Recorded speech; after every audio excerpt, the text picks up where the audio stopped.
1 साल बीत चुका था। ढोलकपुर वापस शांत था। गांव के लोग फिर से खुशी से जीने लगे थे।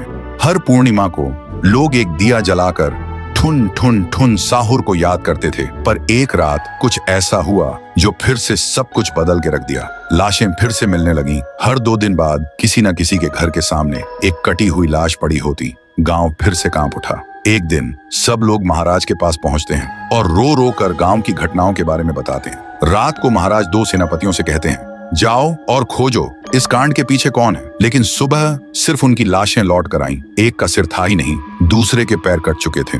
महाराज समझ गए कुछ तो लौट आया है, कुछ जो सिर्फ मौत का खेल खेल रहा है। और फिर कहते हैं, अब इस जंग का सामना मुझे ही करना होगा। उसी रात महाराज चुपके से गांव में आते हैं और एक पेड़ के पीछे खुद को छुपा लेते हैं। और ठीक रात के 2:30 बजे अचानक कहीं से धुआं छा जाता है और उस धुएं के अंदर से एक आवाज आती है,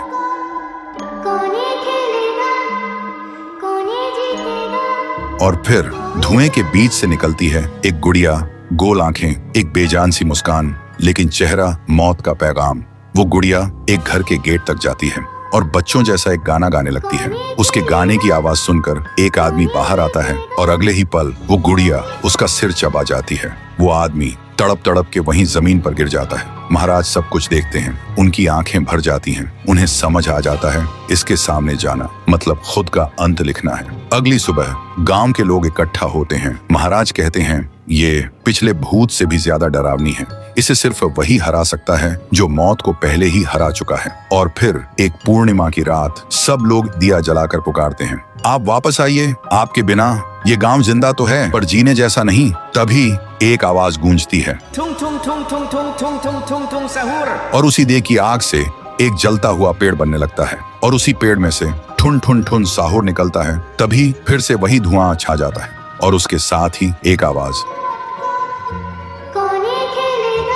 सब लोग घुटनों के बल गिर जाते हैं और कांपती आवाज में बोलते हैं, हमें बचाइए, वो आ गई है। ठुन ठुन ठुन साहुर एक जोरदार जंप करता है और सीधा उस धुएं में घुस जाता है और शुरू होती है एक आखिरी जंग ठुन ठुन ठुन साहुर और गुड़िया की। जमीन कांपने लगती है, आसमान से बिजली गिरती है और जब धुआं हटता है तो दिखाई देता है गुड़िया बिखर चुकी थी। हाथ अलग, सिर अलग, पैर अलग। और तब से गांव में फिर से एक नई सुबह हुई। महाराज मुस्कुराए, गांव वाले जीने लगे और उस दिन के बाद ठुन ठुन ठुन साहुर सिर्फ एक भूत नहीं रहा, गांव का रक्षक बन गया। लेकिन उसी रात कुछ ऐसा हुआ जो किसी को भी पता नहीं चला। गुड़िया का सिर, हाथ, पैर अपने आप जुड़ने लगे थे और फिर वो वहां से चली गई। तो दोस्तों, अगर आप देखना चाहते हैं पीहू वर्सेस गुड़िया तो इस वीडियो को 1 लाख लाइक्स तक पहुंचा दो।